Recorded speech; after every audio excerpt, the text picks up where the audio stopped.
first session today, you listened to very high ideas, esoteric ideas. I'd like to bring you to the bottom of the so-called pyramid of issues. The word bottom emphasized.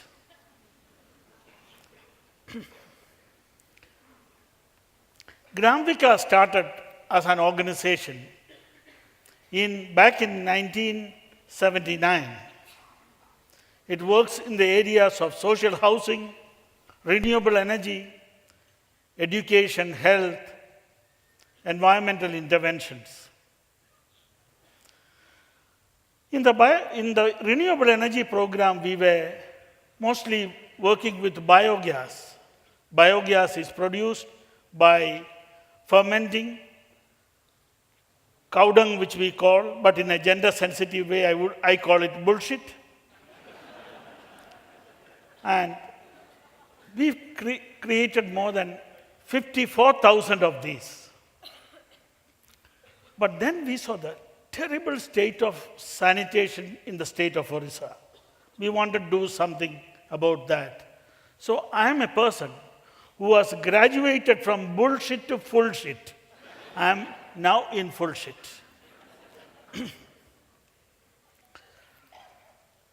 70% of Indians, especially in rural areas, defecate in the open. Can you imagine the amount of crap that we throw out every day? 70% is more than 700 million crapping every day, and it's in the open. 60% of the total open defecation in the world, the credit goes to us. Something not very nice to think about. 80%, more than 80% of all diseases in rural areas, and it may be so even in urban areas, but I do not have the statistics, are because of poor quality water. And when we look at the reason for poor quality water, it is because of our abysmal attitude towards the disposal of human waste. Human waste in its raw form finds its way back to drinking water, bathing water, all sorts of water.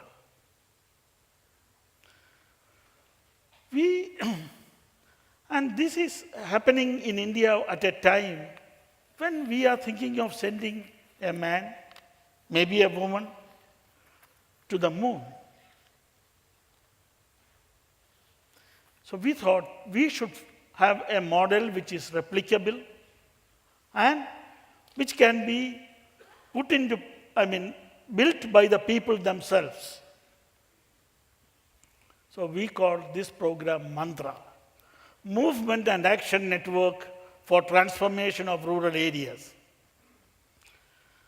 Here we are speaking about transformation, not just mere change.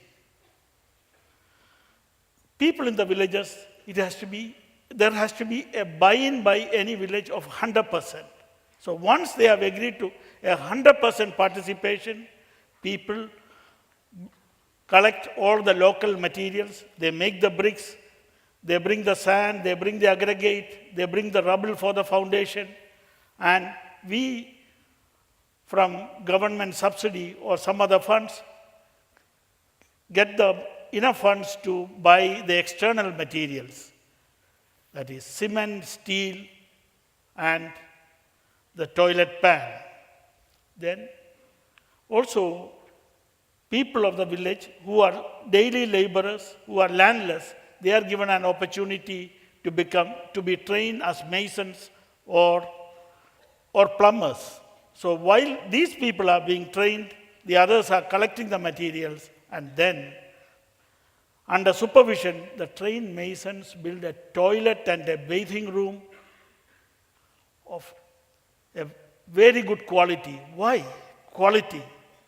We do not believe in the dominant paradigm, which is preached in India that poor people should have poor solutions and that the very poor should have pathetic solutions. This, coupled with maybe the Nobel Prize worthy economic theory that the cheapest is the most economical, this plays hell into the lives of the poor. It robs the poor of their dignity. It completely devastates the rural areas. So we said, if people build toilets, it should be toilets and bathing rooms which we should be willing to use. And from a safe water source, water is pumped up to an elevated water reservoir from where it is piped to every family through 3 taps. One in the toilet, one in the bathing room, and one in the kitchen. Why bathing room? We think that in rural areas, a bathing room is an absolute must, especially when you think about the dignity and privacy of rural women. Thank you. The day before water flows into the village have a general body meeting and they decide the norms of behavior. So from next day onwards, nobody is allowed to crap in the open. And there is a stiff fine if this happens. So, and half the fine will go to the person who spots the guy, and the other half goes to the village committee. I've seen in many villages people climbing to the tallest trees, looking and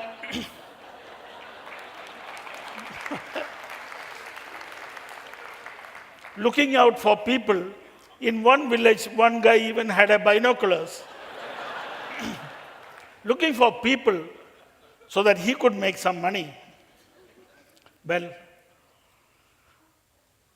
the school children are divided into small groups and they go and inspect a fixed number of toilets, but to clean if they are, to see if they are clean.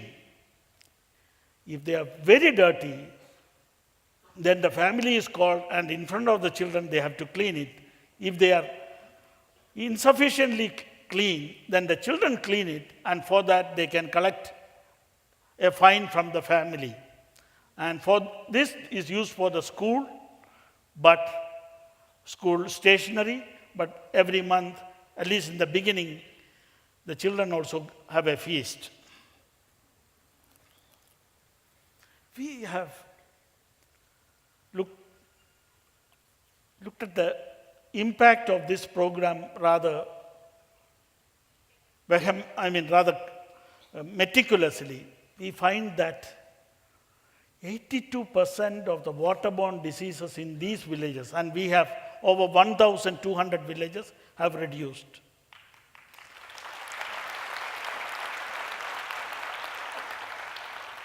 From below 10% of girl children attending school, it went up to 90%.